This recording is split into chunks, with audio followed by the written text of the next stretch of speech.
East Moline is becoming a center of attention. What it's taken to get to this point and making black-owned businesses possible in the cities.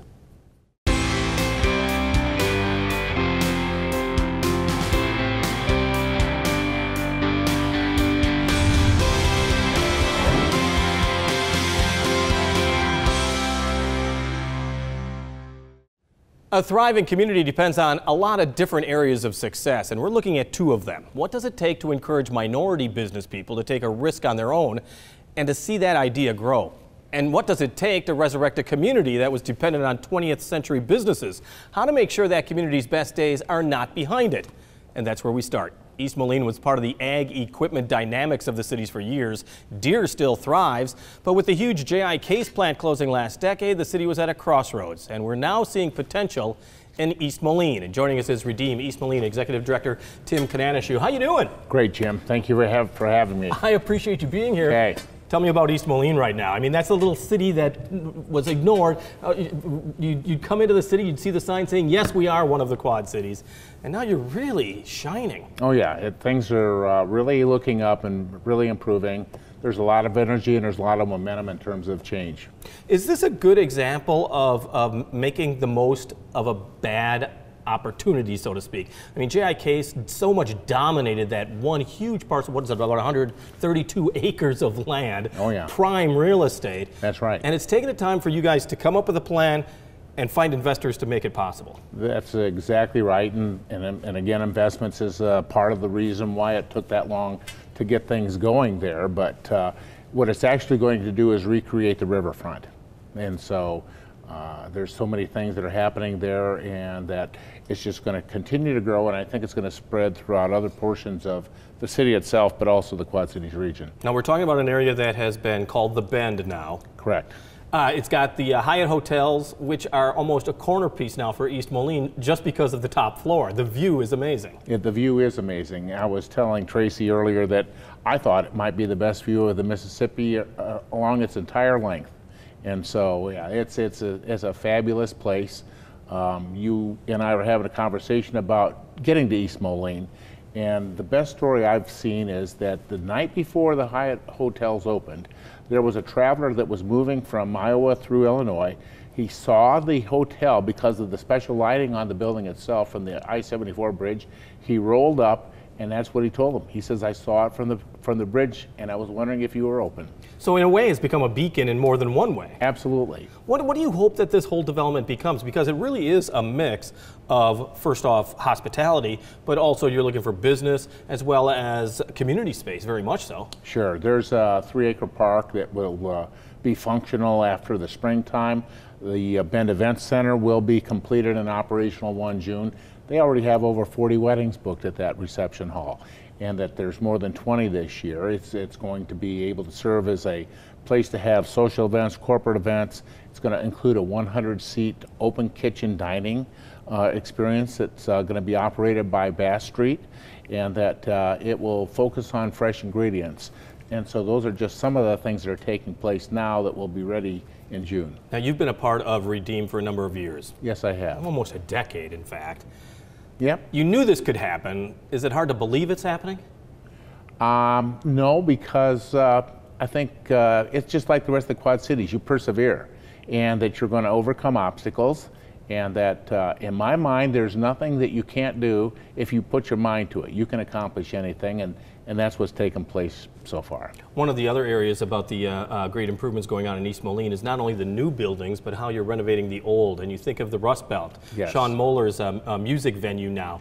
We were talking to him last year on this program where he was saying, you know, you've got an area where you can have a bunch of people, like I was going to call it the IY, the Tax Slayer Center, whatever it's called this week. And then you have a bunch of small music venues, but you didn't have this medium-sized venue. And it sounds like the Rust Belt is going to try to meet that need. That's right. And the thing is whether you have small venues such as Ribco, or you have street festivals, and then you have the Tax Slayer Center, the Rust Belt fits right in the middle that can handle any size of crowd. I'm thinking Saturday night there might have been 1,000 people there. It was easy to walk around. It was easy to get close to the stage. It was a fun night. And that's a good example of turning an industrial building that was kind of a eyesore, an abandoned warehouse, into something very useful? Oh, absolutely. There's been a lot of work done on the inside. There's even more work that needs to be done. But from talking to people that were at the event, and especially even some of the performers that were there, they were just amazed and thought it was great and are really looking forward to coming back. And that's just the beginning as well of a development in that area. You're hoping for more to happen there as it becomes even more of a destination point. That's right. In Frogtown, which is one of the names that whole development's been called, there's going to be a microbrewery, there's going to be a food court, there's going to be an architect studio, CrossFit's going in there. The architect is going to have a metal as well as a wood fabrication shop to manufacture furniture that they're already doing, office furniture as well as a retail area. So there's an awful lot happening there. There's going to be a common area in there that connects the music venue with the rest of it that will have an arcade section too. So we're looking at trying to find a means to move people from the hotel to the amphitheater to the event center, right, to the Rust Belt, to Frogtown, and then connect that with the downtown. Now, you got to admit, it involves a lot of people with some real creativity. Absolutely. As well as investment. So let's start with the creative side. How did you find people, or how did they find you? Well, I think the Quad Cities is blessed with a lot of bright, energetic, forward-thinking people, and there's new people that have come into town, such as Dave Harrell from Visit Quad Cities and Ben Leichner from the airport. But a lot of it has to do with people's commitment to their hometowns, and that I know that Sean's done a lot in terms of the entire Quad Cities. Larry Anderson has also worked with Sean to help make this happen. And there's similar stories in the downtown of East Moline that people are doing everything they can to improve their lot in life as well as the cities. When you mentioned Sean, you're talking about Sean Moeller, who's the That's music correct. promoter, formerly the founder, or actually the founder of Day Trotter. Correct. Now in his own kind of genre, his own milieu, as you might say. He's got Moeller Nights going on downtown in Davenport. He's working so much with the village of East Davenport, and now you've got this venture in East Moline. Oh, yeah. He kind of wants to make the Quad Cities kind of a indie music mecca. Is it becoming that because of East Moline as well? I think East Moline is another addition to that, and it changes the size of the events.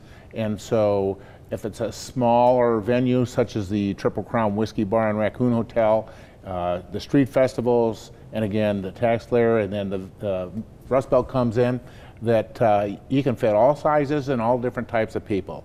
This last weekend was a good example of Moeller Nights, that over those 3 days that you could see 15 different performing acts for a ticket price of $40. Mm-hmm. And so size-wise, price-wise, it's a great deal. And Sean's he's gonna be very successful, and I really do believe that we could become something akin to what Nashville has become. Mm-hmm. And they always look at Austin and South by Southwest as possibilities, right, what the Quad Cities could become.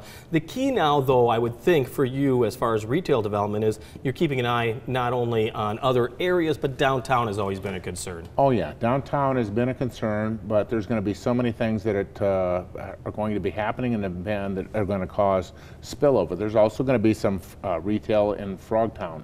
You and I were talking at the beginning of the sequence here that one of the local restaurateurs who's been very successful has purchased a building and he's renovating it. He's going to be able to handle about 150 people. It'll be a bar and a grill. He could use an area for meetings. It could be an area for small performances. There's going to be an outdoor pavilion covered eating area, as well as the entire front of the building, and half of one side opens up into a large parking lot next to Runners Park.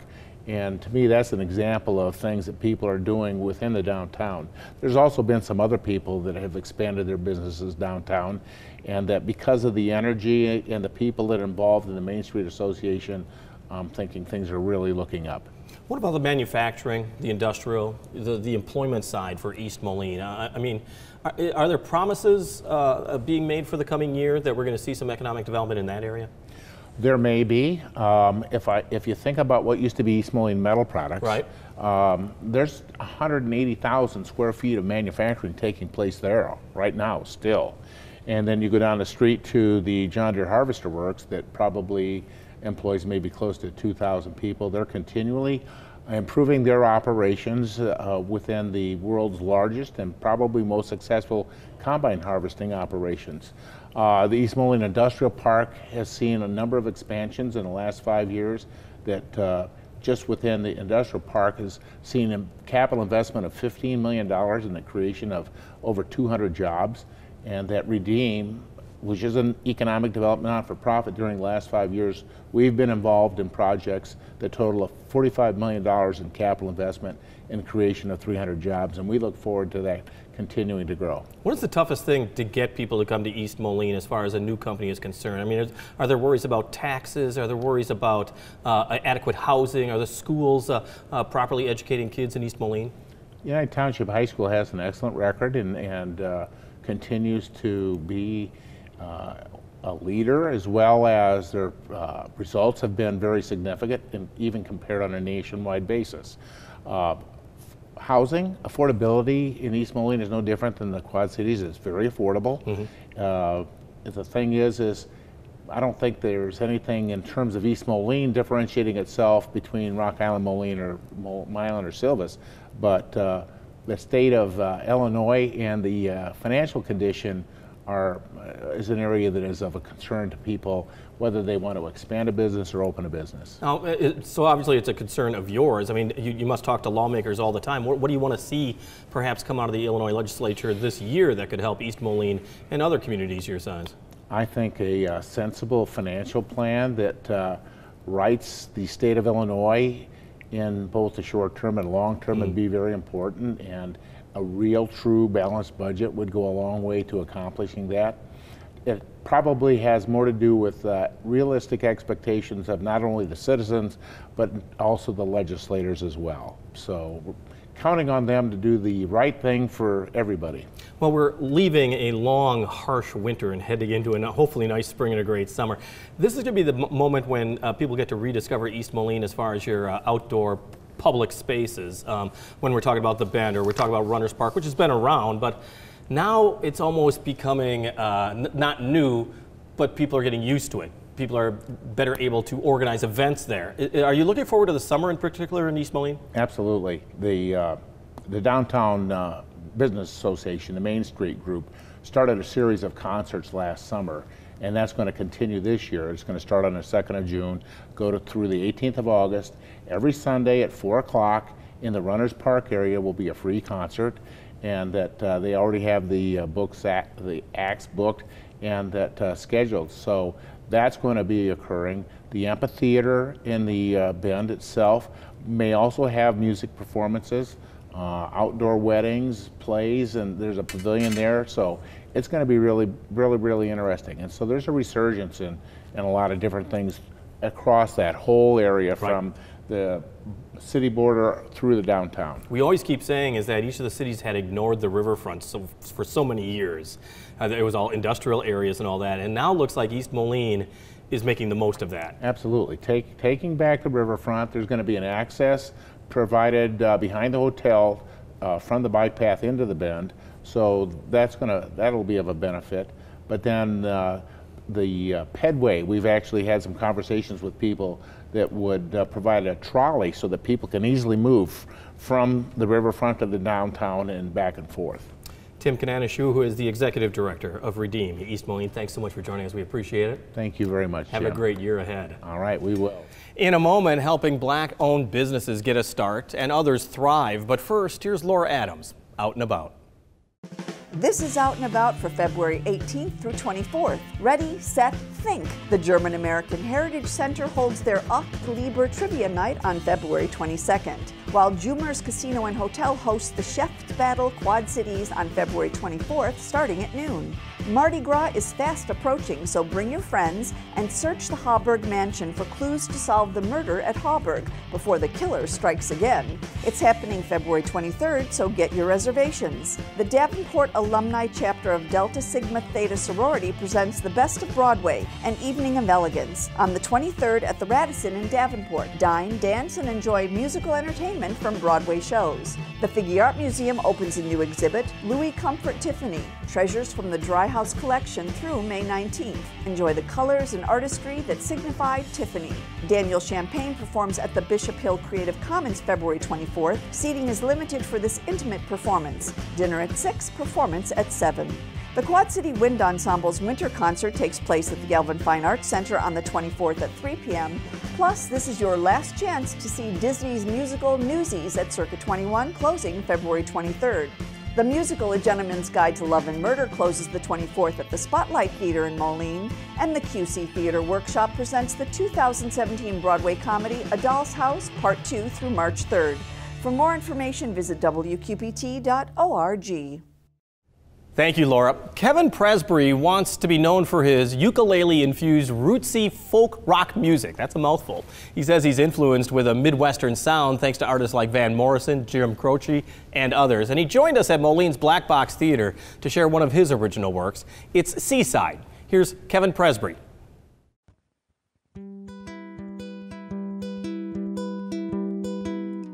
Meet me down by the seaside.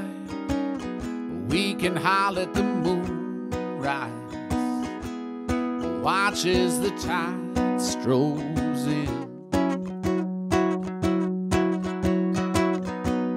Or maybe it's our time. I go with it if it feels right. I'm getting the right vibe here.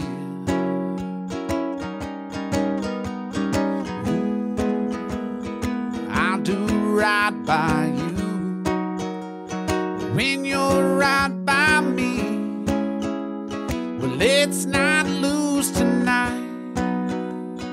Let's get carried away. We'll lift our state of mind. Well, it's the place to be. Well, oh goodness gracious, I wanna see where this takes us, wherever the sky meets the sea. We could follow the trade winds and go get lost in the islands. We'll go and set our inhibitions free.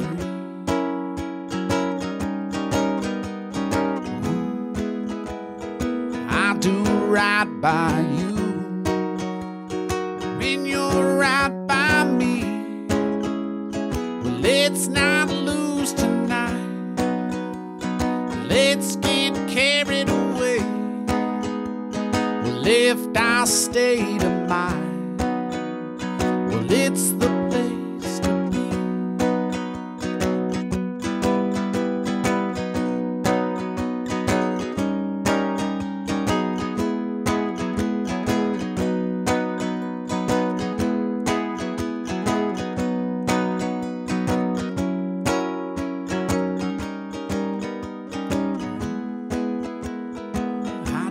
Right by you when you're right by me. Well, let's not lose tonight. Let's get carried away. We'll lift our state of mind. Well, it's the place to be. Well, it's the place to be. Well, it's the place to be.